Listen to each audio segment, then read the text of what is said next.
All right, hi friends, how are you? It's good to see you. Today what we're going to do is we're going to reread our story from the week called This is the Way We Go to School.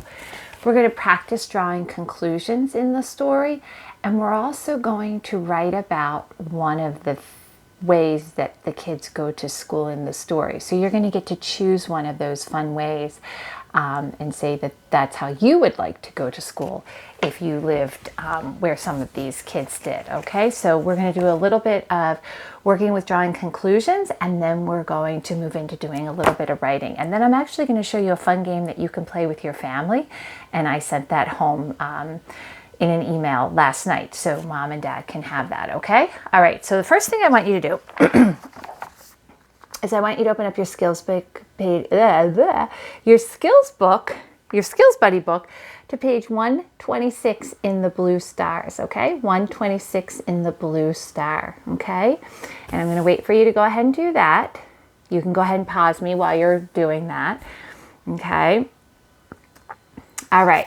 Now what I'd like you to do is I'd like you to follow along with the retelling pictures while I read the story, okay? So our story this week is called This is the Way We Go to School. One by one or two by two, come along, it's fun to do. Ellen takes it nice and slow. Time to watch the flowers grow.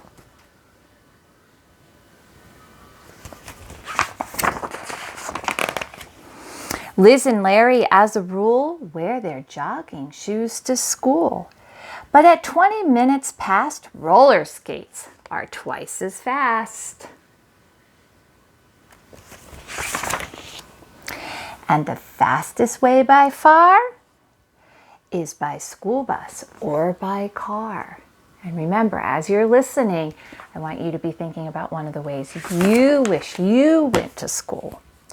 Jenny, Jerry, Pete, and Perry ride the Staten Island Ferry.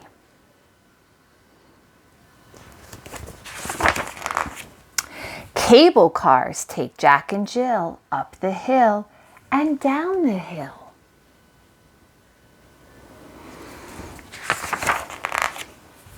Michael and his friend Miguel see the rooftops from the L. Horse and buggy rides its plane. Start the day for Jack, Jake, and Jane.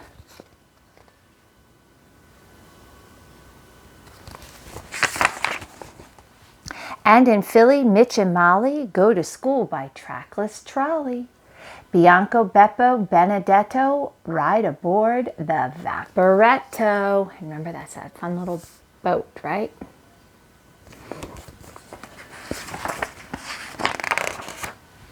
Bundled up against the breeze, Niels and Solveig go on skis.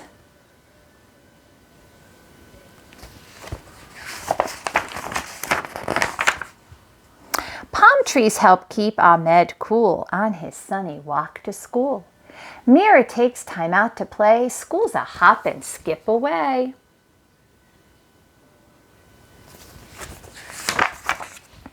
And watch Sepp and Heidi sail through the air from peak to vale.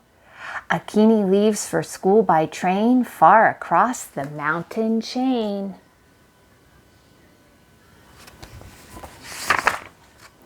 Kay and Faye and Flo and Joe go to school by radio. Bicycles bring May and Ling through the traffic of Nanjing.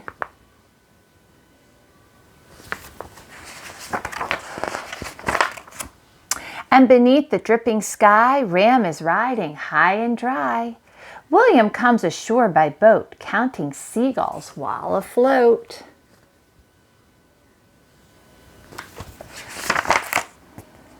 Carlos takes the town in stride. Luz prefers the countryside.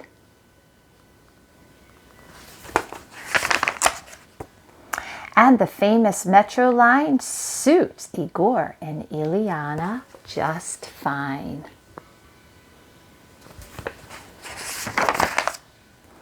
Go by copter, by ski-doo, somewhere, sometimes, some kids do. So there's a helicopter or maybe the ski-doe, which looks like a big sled.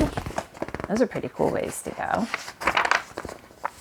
You come to, we'll look for you. Okay, so in our story, we know that these are kids that live all around the world and they all go to school by different ways, right? I want you to think back to the story, okay? Let's take a look. You have your retelling pages right here, okay? Let's take a look at these friends right here in number 3 in the red circle, okay? Number 3, let's look at the 2 friends there, okay? All right, why can these guys, what are they on? They were on skis, right? Okay, good. Why can some children go to school on skis? Well, let's think about it, okay? So you use skis. When do you use skis? Okay, when there's snow, right? You go skiing on the snow. You have to go skiing on snow. You can't go skiing on the grass, right? Okay, so if we know that that's how you use skis, you use them on snow, and if these children are riding skis to school, we can draw the conclusion that they must have snow where they go to school and where they live, right? And it's probably not just a one-day thing, because they probably don't bring out skis for just one day. They'd probably have a snow day if they got that much snow, and it only came one time. I think knowing what we know, that you use skis on snow, and that if they're taking them and they ride their skis to school all the time, it tells me that where they live must have snow a lot of the times of the year, okay? That would be the conclusion I would draw with that. How about number 5 in the red circle, okay? Why would some children ride a boat to school? Why would they have to ride a boat to school? What can we say? Okay, so let's think about, when do you use a boat? You use a boat to go on the water, right? Okay, well, if these children have to use a boat to go to school, that must tell you what about their school? That they need to go across water to get to their school, right? If they're going to have to take a boat, and we know we use a boat to cross water, then we can draw the conclusion that their school must be on the other side of the water. Very good. All right. How about one more? Why would some children get to stop and play on their way to school? Why would some children be able to stop and play on their way to school? Well, let's think about it. Okay, so school starts at a certain time each morning, right? And if you're able to stop and play before you go to school, are you allowed to be late to school because you were playing? No. What does it tell you about maybe where your school is? If you have time to be able to stop and play before you go to school, what do you think? Do you think your school is really, really far away? Or do you think maybe your school might be pretty close to where you live, so you would have time to play before you got to school? Very good. It would be that you probably live pretty close to school. If you're able to stop and play on your way to school, it must mean that it doesn't take you a really long time to get to school. So if you leave a couple minutes early, you would have time to stop and play, okay? All right, so it's really important. We've talked this week about drawing conclusions. Using what we know along with what we read, we're able to draw a conclusion about something in the story that helps us to better understand the story, okay? So good job on drawing conclusions. It can be tough sometimes. You have to be a detective, pretty much. And so that's how, when we read a story, that's why we ask all those different questions, okay? All right, good job on drawing conclusions. Now what I'd like to do is I'd like to do a little bit of writing about our story, okay? So this week we read the story, This is the Way We Go to School. So what I'm going to ask you to do is get out your copybooks, and like we always do, up at the top, write 4-17-2024. 0. Okay? And what I want you to do is think back to the story about one of the ways that the kids went to school. One of the ways they went to school. And what you're going to do is you're going to start by telling how you would like to go to school, choosing one of the ways that the kids in the story went to school.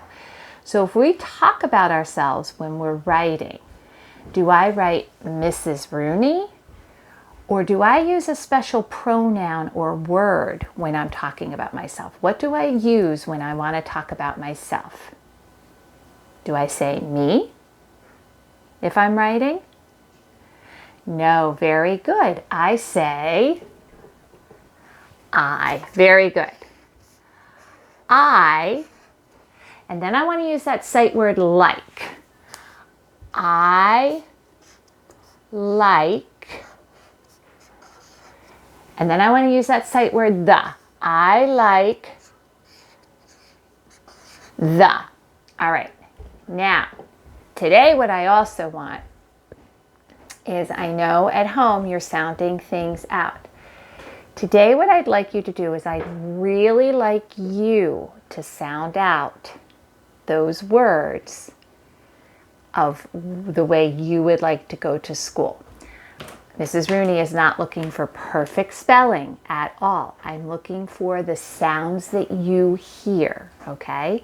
And then you want to remember that you want to put one of those vowels in there, A, E, I, O, or U, somewhere in between your other letters, okay? So today what I'm going to do is I'm going to write the story the way I would like to go, the Vaporetto. I'm not probably going to spell it correctly the way I would, but what I am going to do is I'm going to spell it the way I would want you to be spelling it by using the sounds that you are hearing, okay? All right, so I'm going to write the word Vaporetto, and we did a lot of this in the classroom, and I know that you can do this, and I want you to show moms and dads that you really can do this. I want them to help you with the sounds, but I really want you to be listening for the letters that go with those sounds and write those letters down, okay?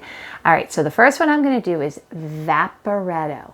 Vap, vap. Well, I can sound out that beginning. V-ap, vap. Okay, what's that first sound?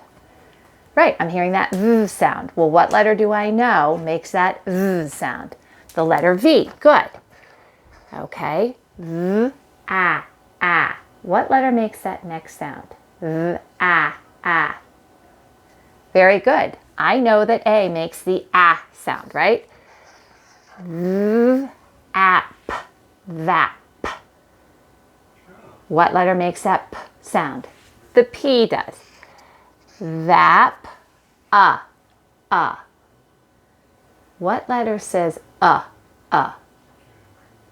Okay, what sound I'm hearing, and that's okay. I don't want moms and dads to cringe when they see Mrs. Rooney spelling it this way, but this is what I'm looking for right now. Vap, What letter do we know makes that sound? Very good. That U does. Vap, ret, What sound do I hear there? I hear that R. Vap,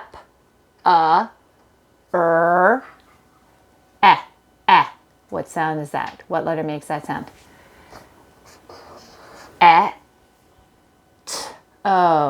Toe. Vaporetto. T-o. I hear that. T-o. Right? Vaporetto. Okay? Vaporetto. And then a period. Okay? Now, I want moms and dads to know, I know that my word is not spelled the way a grown-up would spell it. But what I'm really looking for is I'm looking for them to be putting those sounds and putting those letters with those sounds. And so if it's not 100% correct, I'm okay with that. What I'm looking for is I'm looking for the placement of vowels among those consonants, okay? So the way I would be looking at this is vap, ret-o, vaporetto, okay? All right, and then what I would do down here is I'm going to draw a picture of myself on the vaporetto, okay? So today what I would like you to be doing is I would like you to do I like the, and then I want you to sound out, like we do in the classroom. I want you to sound out one of the ways that the kids go to school, okay? All right, and I'm looking forward to seeing your pictures on Flipgrid tomorrow, okay? All right, you're gonna see my Vaporetto there tomorrow, okay? All right, now, the last thing I wanna show you, which is fun, is this game called Headbands. And some of you might have this game at home. All right, so I sent to moms and dads. I have the popcorn, the cupcake, the bat, the dog, the mitten, the skunk, a bear, a lion, a fish, a cow, a barn, and a boat, okay? You're gonna cut out each of those squares. So you should have 12 pictures, okay? 12 pictures. And then what you're going to do is you're going to play with a partner. You're going to put the cards down, okay? You're going to put them down, face down, so you don't see the pictures, okay? And then what you're going to do is you are going to take the top one off, okay? You're going to take the top one off the pile, okay? You take the top one off the pile. You're not going to look at it, all right? And then what you're going to do is you're going to put it up against your forehead. Now, of course, Mrs. Rooney can see this right now, and I know that, but you won't be because you're not going to be on film, okay? Your partner is going to start to give you clues about the picture that's on your forehead, okay? And you're going to draw the conclusion about what's on your forehead, okay? So for example, your partner might say, it is brown, it eats berries, it lives in the forest, and it is large. So you're going to use what you know about something that is brown, eats berries, lives in the forest, and is large. And using what you know, you are going to draw the conclusion that it must be a bear. Very good. Then your partner is going to take their turn. They're going to take the card off their forehead, or off the pile, not off their forehead. They're going to put it on their forehead, and you're going to give them clues. It goes in the water. People can ride on it. It needs the wind to go. And you're going to give them clues so that they can draw the conclusion about what object is on their forehead, okay? So there are 12 different cards there, and you and your family can play this game by giving each other clues about what is on your forehead, and you are going to draw the conclusion about what's on your forehead. And then when it's their turn, you're going to do the same thing for them. You're going to look at the picture that's on their forehead, and you're going to give them clues so that they can draw the conclusion about what's on their forehead, okay? So it's a fun little game about practicing drawing conclusions, okay? All right, great job this week, my friends. I look forward to seeing how you want to go to school, and I will look forward to seeing that on the Flipgrid, okay? All right, good job, friends.